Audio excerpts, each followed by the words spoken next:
Starting a equipment rental business guide. How to start a equipment rental business. This video is designed to help you plan and start a equipment rental business. It will walk you step by step through all the essential steps of starting your own equipment rental business. In addition, in the description below this video, you'll find a link to a page where you can download a business plan template in MS Word format. This is a high-quality, full-blown business plan template, complete with detailed instructions, and all related spreadsheets. It will allow you to prepare a professional equipment rental business plan. In building your pathway to profit with the equipment rental business, you need to consider the following questions. What services do I provide? Where is my market? Who will buy? Who is my competition? What is my sales strategy? What merchandising methods will I use? How much money is needed to operate my firm? How will I get the work done? What management controls are needed? How can they be carried out? And many more. Now we are going to help you discover the answers to all those questions. Equipment rental business marketing. Successful marketing starts with you, the owner. You have to know your service and the needs of your customers. The narrative and work blocks that follow are designed to help you work out a marketing plan for your firm. The blocks are divided into 3 sections. 1. Determining the sales potential. 2. Attracting customers. And 3. Selling to customers. Determining the sales potential. In the service business, your sales potential will depend on the area you serve. That is, how many customers in this area will need your services? Will your customers be industrial, commercial, consumer, or all of these? When picking a site to locate your business, consider the nature of your service. If you pick up and deliver, you will want a site where the travel time will be low, and you may want to install a communication dispatch system. Or, if the customer must come to your place of business, the site must be conveniently located and easy to find. You must pick the site that offers the best possibilities of being profitable. The following questions will help you think through this problem. In selecting an area to serve, consider the following. Population and its growth potential. Income, age, occupation of population. Number of competitive services in and around your proposed location. Local ordinances and zoning regulations.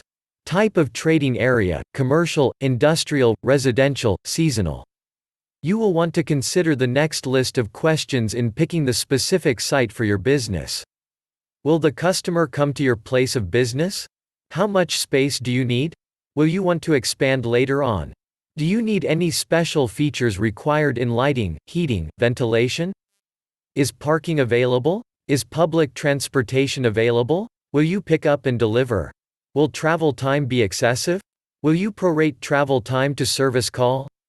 Would a location close to an expressway or main artery cut down on travel time? If you choose a remote location, will savings in rent offset the inconvenience? If you choose a remote location, will you have to pay as much as you save in rent for advertising to make your service known? If you choose a remote location, will the customer be able to readily locate your business? Will the supply of labor be adequate and the necessary skills available? What are the zoning regulations of the area? Will there be adequate fire and police protection? Will crime insurance be needed and be available at a reasonable rate? Is the area in which you plan to locate supported by a strong economic base? For example, are nearby industries working full-time? Only part-time? Did any industries go out of business in the past several months? Are new industries scheduled to open in the next several months? Once you consider a specific location, you will need to take in account the following. If you will build, what are the terms of the loan or mortgage? What are the terms of the lease? Is the building attractive? In good repair? Will it need remodeling? Cost of remodeling? What services does the landlord provide? What is the competition in the area you have picked? The number of firms that handle my service. Does the area appear to be saturated? How many of these firms look prosperous? Do they have any apparent advantages over you? How many look as though they're barely getting by? How many similar services went out of business in the area last year? Can you find out why they failed? How many new services opened up in the last year? How much do your competitors charge for your service? Which firm or firms in the area will be your biggest competition? Now, take the time to write down the answers and reasons for your opinions to the above questions. Attracting customers. When you have a location in mind, you should work through another aspect of marketing. How will you attract customers to your business? How will you pull customers away from your competition? It is working with this aspect of marketing that many service firms find competitive advantages. The ideas which they develop are as good and often better than those which large companies develop with hired brains. The work blocks that follow are designed to help you think about image, pricing, customer service policies, and advertising. Image. Whether you like it or not, your service business is going to have an image. The way people think of your firm will be influenced by the way you conduct your business. If people come to your place of business for your service, the cleanliness of the floors, the manner in which they are treated, and the quality of your work will help form your image. If you take your service to the customer, the conduct of your employees will influence your image. Pleasant, prompt, courteous service before and after the sale will help make satisfied customers your best form of advertising. Thus, you can control your image, whatever image you seek to develop. It should be concrete enough to promote in your advertising. For example, service with a smile is an often used image. Pricing. In setting prices for your service, there are 4 main elements you must consider. 1. Materials and supplies. 2. Labor and operating expenses. 3. Planned profit. And 4. Competition. Further along in this video you will have the opportunity to figure out the specifics of materials, supplies, labor, and operating expenses. From there, you may want the assistance of your accountant in developing a price structure that will not only be fair to the customer, but also fair to yourself. This means that not only must you cover all expenses, but also allow enough margin to pay yourself a salary. One other thing to consider. Will you offer credit? Most businesses accept credit card payments. These credit costs have to come from somewhere. Plan for them. Can you add to your prices to absorb this cost? And, of course, your prices must be competitive. You've already found out your competitors' prices. Keep these in mind when you are working with your accountant. If you will not be able to make an adequate return, now is the time to find out. Customer service policies. Customers expect certain services or conveniences. For example, parking. These services may be free to the customer, but not to you. If you do provide parking, you either pay for your own lot or pick up your part of the cost of a lot which you share with other businesses. Since these conveniences will be an expense, plan for them. Advertising. In this section on attracting customers, advertising was saved until last, because you have to have something to say before advertising can be effective. When you have an image, price range, and customers' services, you are ready to tell prospective customers why they should use your services. When the money you can spend on advertising is limited, it is vital that your advertising be on target. Before you can think about how much money you can afford for advertising, take time to determine what jobs you want advertising to do for your business. Consider the following questions. How my business is different from my competition. What my advertising should tell customers and prospective customers about my business and services. When you have these facts in mind, you now need to determine who you are going to tell it to.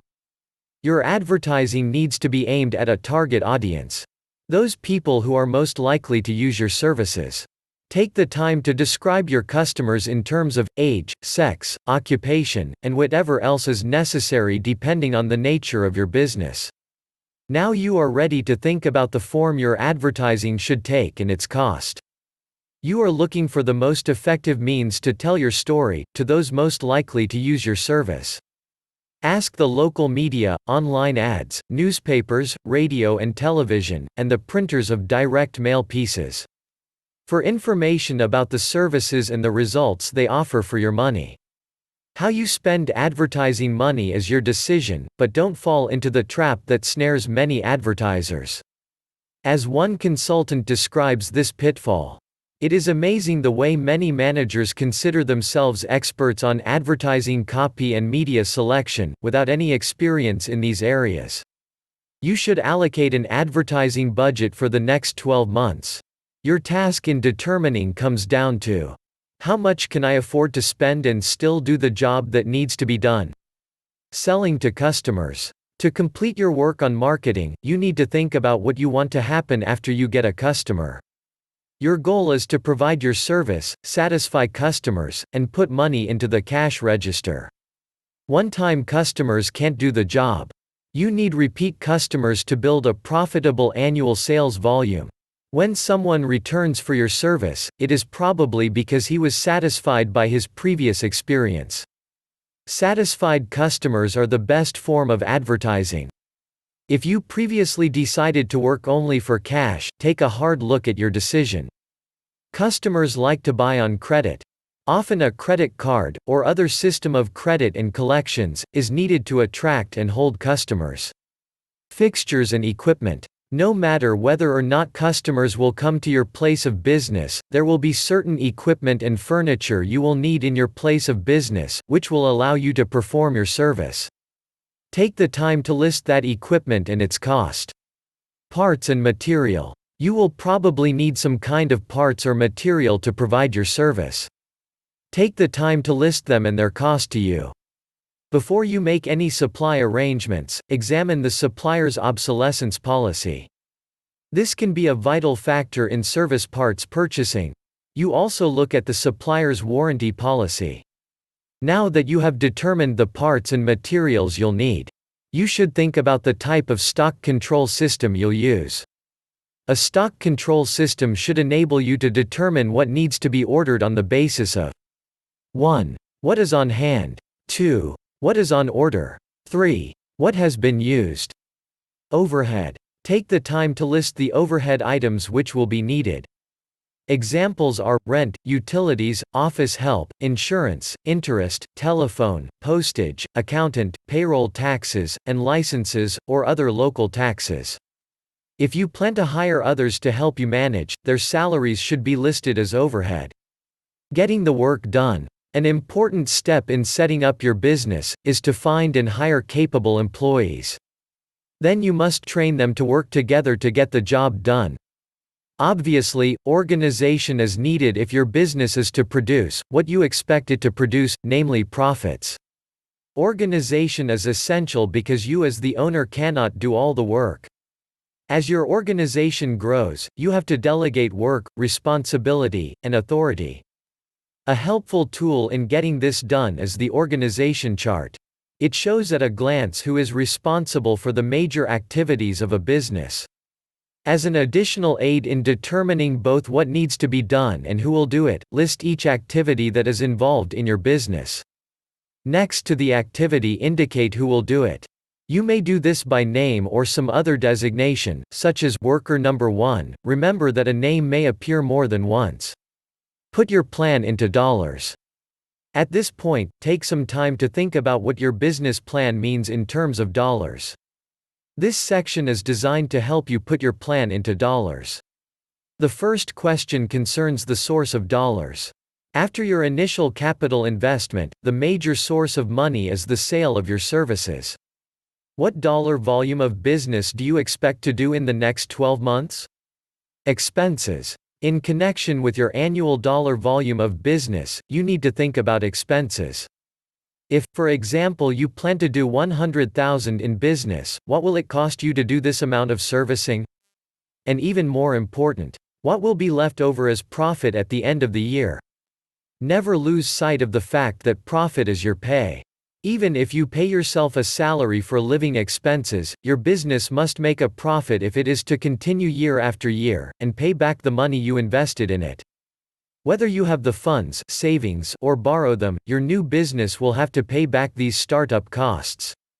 Keep this fact in mind as you work on the expenses section, and on other financial aspects of your plan.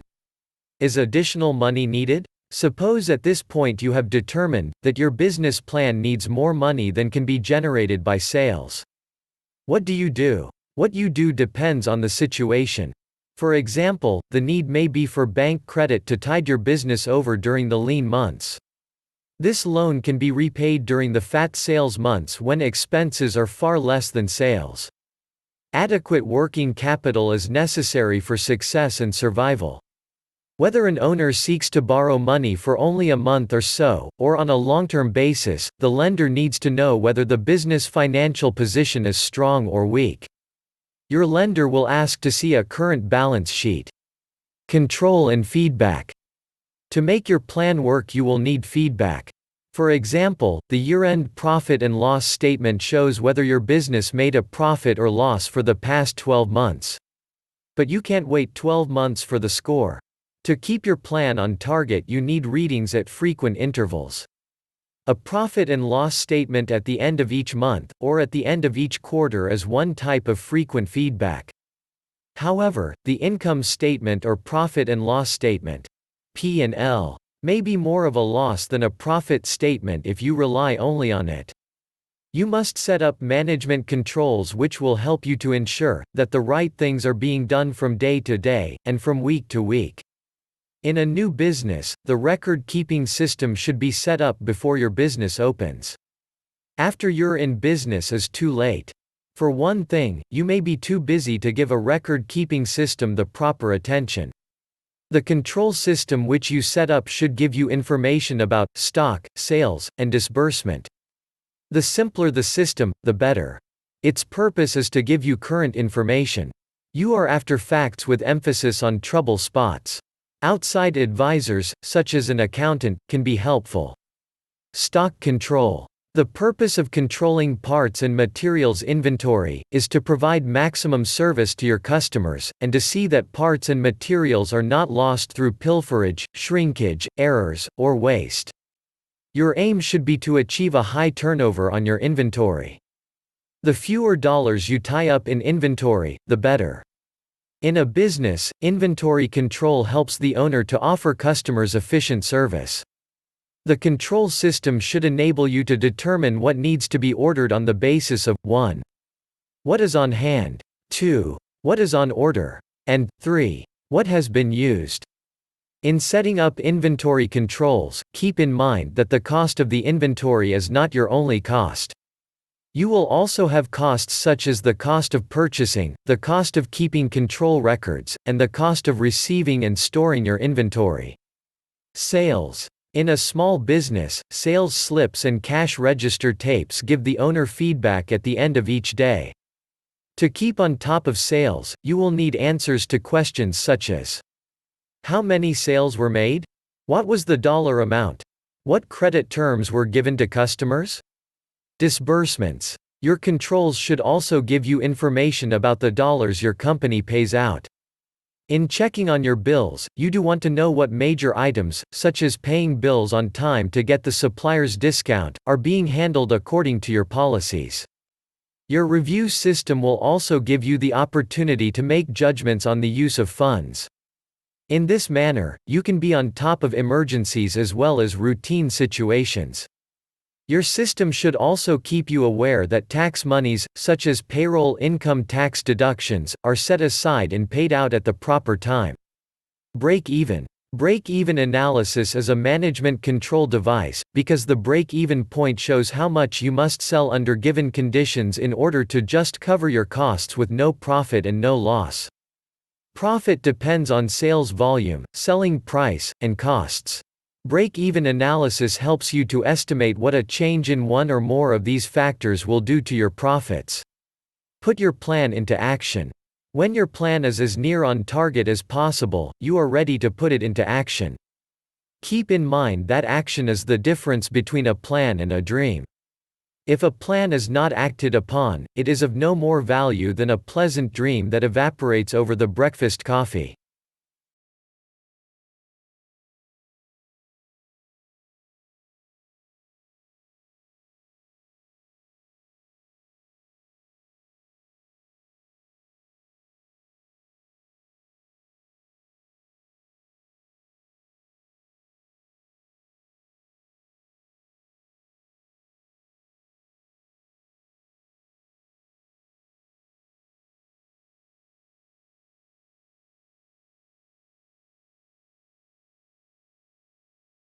Thank you for watching.